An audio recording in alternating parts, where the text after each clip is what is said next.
పాలమూరు జిల్లాలోని జూరాల ప్రాజెక్టులో నీటి నిల్వలు డెడ్ స్టోరేజీకి చేరుకున్నాయి. 9.5 టీఎంసీల సామర్థ్యం ఉన్న జూరాల జలాశయంలో ప్రస్తుతం 3 టీఎంసీల నీరు మాత్రమే ఉంది. ప్రాజెక్టులో నీటి నిల్వలు తగ్గిపోవడంతో సాగునీరు అందక రైతులు ఆందోళనకు గురవుతున్నారు. పంటలు ఎండిపోతున్నాయని ఆవేదన వ్యక్తం చేస్తున్నారు. రాబోయే 2 నెలల్లో ఉష్ణోగ్రతలు మరింత పెరిగే అవకాశం ఉండడంతో జూరాల్లో నీటి నిల్వలు మరింత తగ్గుతాయని ఆందోళన వ్యక్తం చేస్తున్నారు రైతులు. ఈ విషయంపై మా ప్రతినిధి మరిన్ని వివరాలు అందిస్తారు.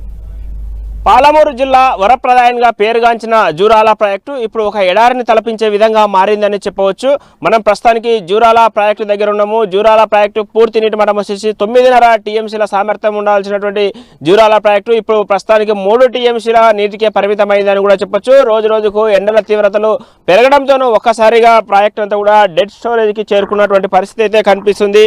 అయితే జూరాల ప్రాజెక్టు దాదాపు 9.5 టీఎంసీలు అంటే గత ఏడాది వేసవి కాలంలోనూ దాదాపు 4.5 టీఎంసీల నీరు నిల్వ ఉండేది. కానీ ఈసారి మాత్రం వర్షపాతం చాలా తక్కువ నమోదు కావడంతో పూర్తి స్థాయిలో నీటినంతా కూడా నిల్వ ఉంచేటటువంటి పరిస్థితి లేకపోయిందని కూడా చెప్పవచ్చు. 3 టీఎంసీలు అంటే దాదాపు ఇది ఏప్రిల్ నెల, మే, జూన్ 15 వరకు కూడా ఈ నీటిని ఈ జిల్లా వ్యాప్తంగా కూడా మెయింటైన్ చేయాల్సి వస్తుంది. ఉమ్మడి జిల్లాకు సంబంధించినటువంటి అత్యంత పెద్ద ప్రాజెక్టు జూరాల ప్రాజెక్టు. ఈ జూరాల ప్రాజెక్టు నుంచి దాదాపు తాగునీటికి అంతా అందించేటటువంటి పరిస్థితి అయితే ఉంది. అయితే ఈ 3 టీఎంసీల నీటిని దాదాపు 2 నెలల పాటు సాగునీటి కానీ తాగునీటి కానీ అందించే పరిస్థితి లేదని చెప్పేసి జూరాల ఆయకట్టు అంతా కూడా ప్రశ్నార్థకరంగా మారిందని చెప్పవచ్చు.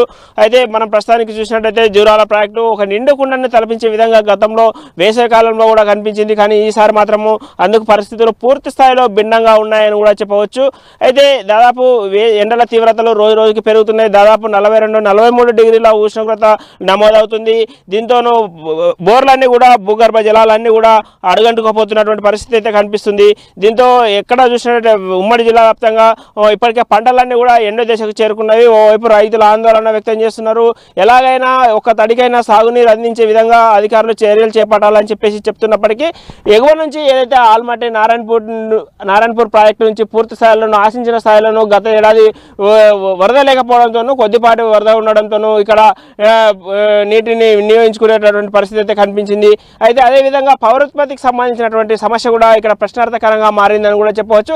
గత ఏడాది రికార్డు స్థాయిలోనూ పౌరోత్పత్తి హయ్యర్ జూరాల, లోయర్ జూరాలలో 2 యూనిట్లో కూడా దాదాపు పౌరోత్పత్తి ప్రక్రియ వేగవంతంగా జరిగినప్పటికీ ఈసారి మాత్రము అలా జరగలేదని చెప్పేసి ఓవైపు జెన్కో అధికారులు చెప్తున్నారు. ఎందుకంటే పౌరోత్పత్తికి సంబంధించినటువంటి నీటిని దిగువకు విడుదల చేయాలి. కానీ అందుకు చేయడానికి ఇక్కడ పూర్తి స్థాయిలో నీటి సామర్థ్యం తక్కువగా ఉండడం వల్ల పౌరోత్పత్తి ప్రక్రియ కూడా సజావుగా జరగలేదు ఈ ఏడాది అని చెప్పేసి చెప్తున్నారు.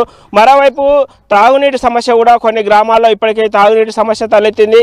ఈ తాగునీటి కోసం ఇప్పటికే రోడ్లపైకి వస్తున్నటువంటి పరిస్థితి అయితే కనిపిస్తుంది. ఉమ్మడి పాలమూరు జిల్లాకు సంబంధించినటువంటి ప్రయాణికానికి తాగునీటి సమస్య చాలా ప్రశ్నార్థకరంగా మారే అవకాశం ఉంటుందని కూడా చెప్పవచ్చు.